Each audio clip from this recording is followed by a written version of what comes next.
أعوذ بالله من الشيطان الرجيم. بسم الله الرحمن الرحيم. فسوف تعلمون من يأتيه عذاب يخزيه ويحل عليه عذاب مقيم حتى إذا جاء أمرنا وفارت النور قل نحمل فيها من كل زوجين اثنين وأهلك إلا من سبق عليه القول ومن آمن وما آمن معه إلا قليل. نانی درس کے ان شاء اللہ العزیز سورۃ ہود پارہ نمبر 12 رکوع نمبر 4 آیات نمبر 39-40 دو آیاتونه چې ناغه ویلې کیږي. د نمخ کې تیر شو چې کله نوح علیه السلام کشته جوړوله نو د دې سرداران دغه غټېټ خلک داغه به په خوا تیر وتل نو د نوح علیه السلام پورې چې نو هغه خندا او پیشاړه کوله. نو نوح علیه السلام ورته وی که تاسو اوس مونږ پورې خندا کوئ نو مونږ به هم تاسو پورې چې نو هغه وخندو. نو اوس د هغې عذاب د واقع کېدلو الله پاک د هغې تذکره کوي. فسوف تعلمون من یأتیه عذاب زر ده چې تاسو ته به پته ولګي چې چاته چې نو هغه راځي عذاب. څنګه عذاب؟ یخزیه چې هغه به رسوا کړي هغه لره ویحل علیه عذاب مقیم او دغه عذاب به د سره لازم وي همیشه دپاره. یحل د عربی ګرامر مطابق چې نو هغه د دوو بابونو نه راځي وي. کله چې وایي دا د باب ضربه یضربو نشي نو دا راځي بیا په معنی د لازم سره. حل یحل نو بیا به معنی شي لازم بشي علیه په دې باندې عذاب مقیم دې سره به چې نو هغه د لازم او واجب وي. دنیا کې چې نو هغه طوفان نو قبر کې چې نو هغه بیا عذاب قبر او بیا د هغې نه وروسته آخرت کې عذاب همیشه چې نو هغه جهنم کې نو یحل معنی بدل شي. او دویمه چې نو هغه حل یحل باب نصره ینصرونه چې کله راشي نو دا بیا راځي په معنی چې نو هغه د کوزېدلو اترنه نو را بشي راکوز بشي په دوی باندې عذاب. څنګه عذاب؟ مقیم همیشه دپاره چې دوی کله په دغه ګرف کې ونیولی شول طوفان نوح په دوی باندې رالو د عذاب نو بیا به د دغه عذاب د راتللو نه وروستو د دوی خلاصۍ چې دی نو هغه بنئ. نو الله وایي زر د چې را بشي دوی ته دغه شان دی بیا به ورته بیا پته ولګي. حتی اذا جاء امرنا وفارت التنور نو اوس په دې آیات کې د دغه عذاب د شروع کېدلو علامت ښیي. الله وایي چې کله راشي زمونږ حکم یعنی حکم د عذاب وفارت التنور او جوش وهي تنور. اوس فارت تنور چې نو هغه جوش وهي نو تنور نه څه مراد دی؟ دا ساتئ تنور دا داسې لفظ دی چې په عربۍ کې پښتو کې اردو کې پنجابی کې په دې څلور واړو ژبو کې تنور چې نو هغه تنور ته ویلی کېږي چې په کومې کې خلک دا ډوډۍ پخوي دغې تنور ته په دې څلور واړو ژبو کې تنور ویلی کېږي. عربۍ کې ورته هم ویلی کېږي اردو کې ورته هم ویلی کېږي پنجابۍ کې ورته هم ویلی کېږي او پښتو کې ورته هم تنور ویلی کېږي. وفارت تنور نو دلته د تنور نه مراد چې نو هغه کم تنور دی نو دې متعلق بیا چې نو هغه مختلف تفاسیر دی. بعضی حضرات چې نو هغه ذکر کړی لکه حضرت اکرم رحمه الله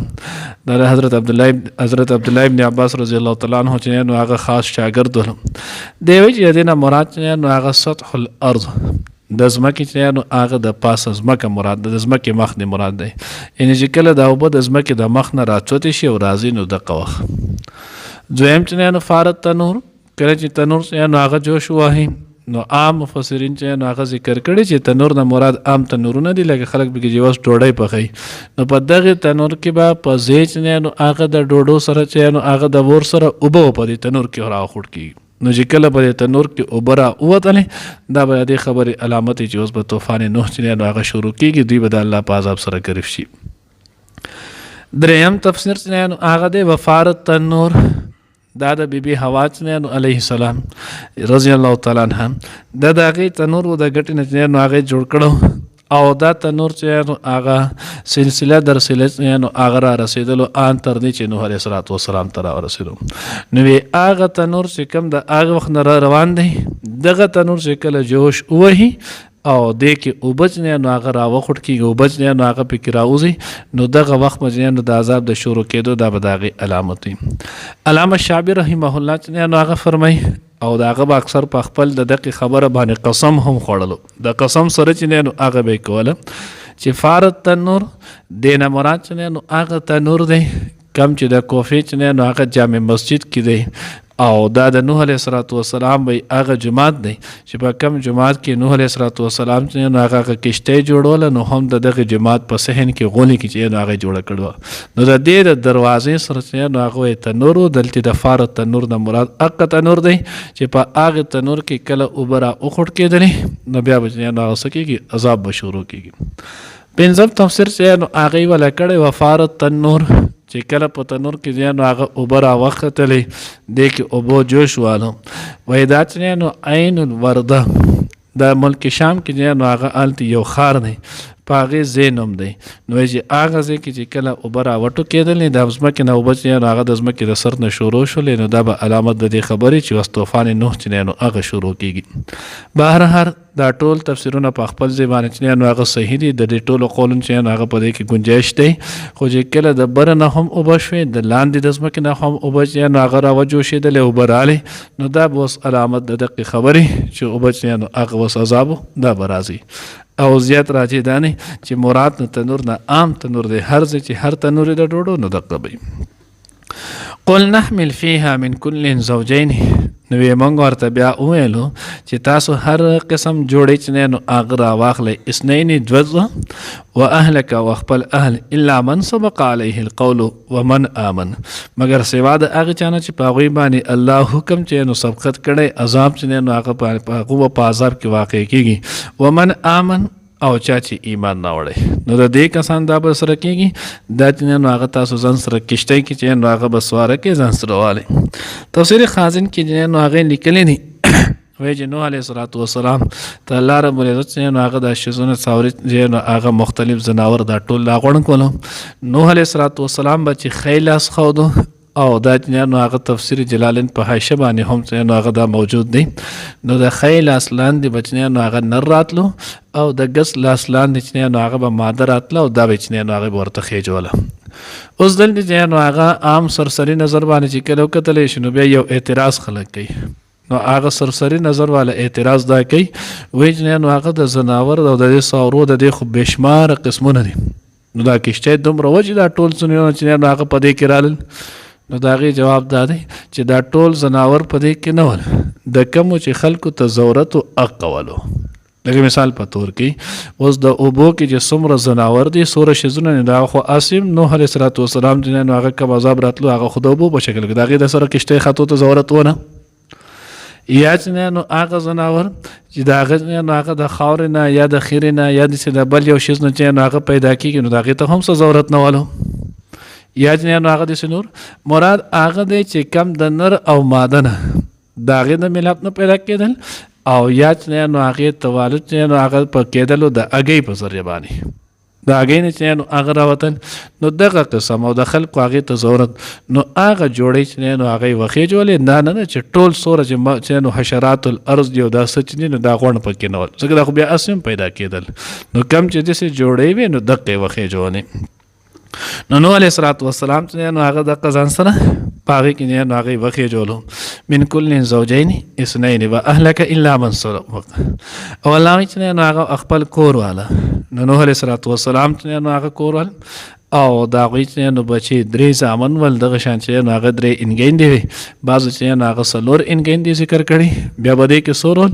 نو بعضې چې نو هغه اویا کسان ذکر کړي، بعضې دوه اویا ذکر کړي، بعضې چې نو هغه اته اویا ذکر کړي دي،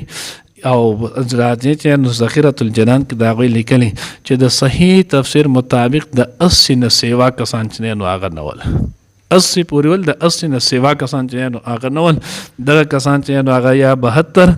یا 78 او یا 70 دغه ول، خو د 80 نه سیوا چې نو هغه وی نه ول، نو دې کسان چې کم ایمان راوړ او دوی ورسره وختل، الا من سبق علیه القول، مگر بچا باندې چې نو هغه سوي قول د الله وینا چې نو هغه مخکې شوي، د باندې کې یو د حضرت نوح علیه السلام چې نو هغه بیبي و کور والا وائله او دویم د هغه زوی و کنعان چې د هغه مونږ ویلو بله ورځ چې هغه خپل نوم جان ولو، کنعان چې دی نو هغې لقب ولو او دی چې نو هغه هم کفر اختیار کړو نو دی پاتې شولو. اوس دې ځای کې چې نو هغه تفسیرونه یو بهترینه خبره چې نو هغې ذکر کړې ده او ډېر ښکلې خبر چې نو هغه قاضي ذکر کړي. هغوی وایي دې نه ګوره دا معلومه شوله چې انسان له الله رب العزت ډېر لوی مقام ورکړی. الله چې نو هغه په خپله وایي لقد کرمنا بني آدم، ما عزت او شرافت چې نو هغه بني آدم له ورکړی. ذخیره چې نو هغې هم دا تفسیر ذخیره ته چې نو هغې هم دا ذکر کړی دی. دغه شانتي الله جل جلاله چې نو هغه وایي الا الذين آمنوا وعملوا الصالحات اولئک هم خیر البریه. الله وایي چې کم کسانو ایمان راوړو اعمال صالحه راوړل مخ په ځمکه باندې د دوی نه غوره خلک چې نو هغه نشتی.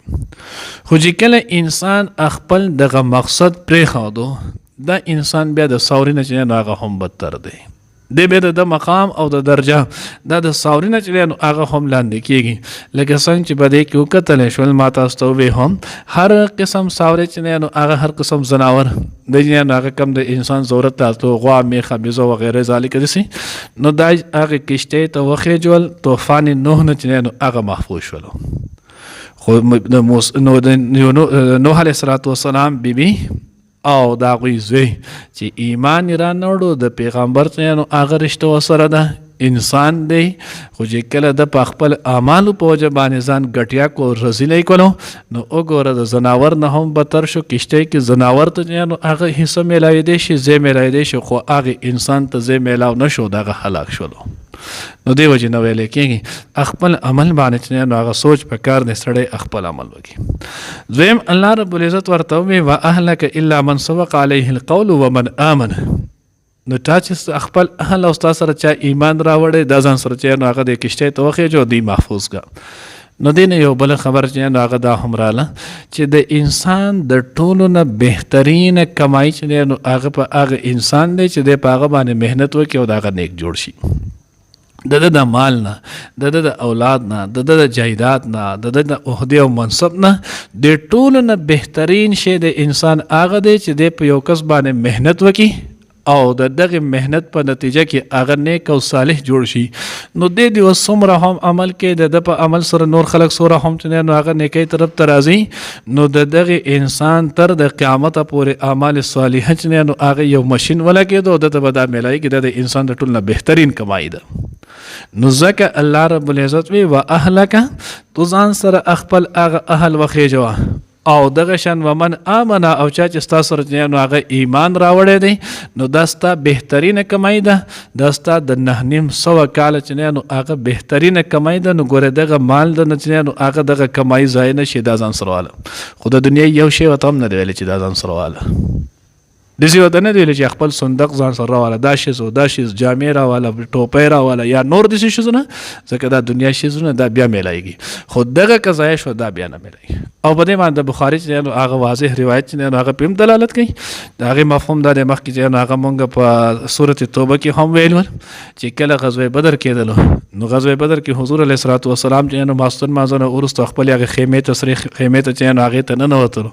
او بیا د الله پیغمبر چې نو هغه دعا شروع کړه ای الله دا زما د 15 کالو چې نو هغه څه کم دا محنت او کمایي ده 42 کاله محنت ما چې نو هغه په دوی باندې په مکه کې کړی دی. څه کم 2 کاله محنت چې نو هغه ما په دوی باندې مدینه منوره کې وکړلو. دا 312 کسان چې نو هغه جوړ شول یو ورسره زیمه 313 مونږ دا 312 کسان کته الله هلاک کړل نن ورځې د دې کافرو په لاس باندې تا دوی له شکست نو هغه ورکړل لم تعبد فی الارض الى یوم القیامه او کما قال علیه السلام. نو بیا بستا په مخ د ځمکه بستا سو کې عبادت ورکړي. نو حضور علیه السلام هغه بهترینه کمای وزکه چې نو هغه دا خبر وکړه او د قوجره تاسو وګورئ دینی مدارسو کې دینی حلقو کې د استاد او د شاګرد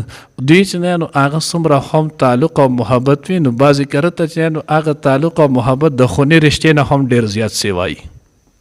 د هغې مین وجه چې دی نو هغه هم دقه ده چې کله انسان د هغه له چې دی نو هغه هدایت د هغه توشي په هغه په لاس او دی په یو سم نهج باندې چې دی نو هغه روان شي نو ده ته پته ولګي چې او دې سړي د لاسه زه چې نو هغه په یو سمې لار باندې کامزن شوم روان شوم نو د ده سره هغه محبت او تعلق او الفت چې دی نو هغه سوا شي او دغې وجه باندې د هغه په خپلو هم دغې کمایې باندې خفه کېږي چې دا چېرته زمانه بېلاره او بې ځایه چې دی نو هغه نه شي نو دې وجې نه په خپله هم ځان باندې محنت او دغه شانت نور خلکو خپل خاص کر لاول په خپل اهل او عیال محنت کول چې دا نیکان او صالحان چې نو هغه جوړ شي دا به زمونږ بهترینه چې نو هغه کمایي دا به زمونږ چې نو هغه تر د قیامت پورې چې نو هغه بلکې د قیامت کې محشر کې به هم زمونږ په کار راځي جنت او په جهنم کې چې نو دا غنه دی الله وساتي پی او جنت کې به هم په کار راځي د دوی په ذریعہ باندې چې نو هغه د انسان درجات چې نو هغه اوچتېږي نو دومره دا بهترینه کمای ده پاتې دی نه علاوه دا نور شیزونه شول دنیا عهده شوه او ګاډی شو ځمکه شوه مال شو وغیره ذالکه دا ټول د چې نو هغه دنیا هم جنجال ده او دا شیزونه هم ټول جنجال دي دا سوا د خفګان نه بل یو شی چې نو هغه نه پیدا کوي نو ځکه الله وی واهلك الا من سبق عليه القول ومن امن وما امن معه الا قليل او هغوی سره ایمان نه راوړی مګر لږ کسانو فسوف تعلمون پس زرد چې تاسو ته به معلومه شي من یاتیه چې بچا به راشي عذاب یخزیه عذاب چې رسوا به کړي هغه ویحل علیه او نازل بشي په هغه لازم بشي د هغه سره عذاب مقیم عذاب همیشه حتی تر دې اذا جاء امرنا هر کله چې راغی زمونږ امر حکم وفارت النور او جوش والو تنور قلنا نو بیا نو حکم کړو مونږ احمل وخیجو وفیها پکشته کې من کلن د هر قسم زوجین جوړه یعنی نر او ماده اسنین دوا و اهلک وخپل کور والا الا من سبق علی سوا د هغه چانه چې ثابت شول پاغه باندې القول حکم د عذاب ومن آمن او هغه څوک چې ایمان راوړی دی یعنی دویم ځان سره وخیجو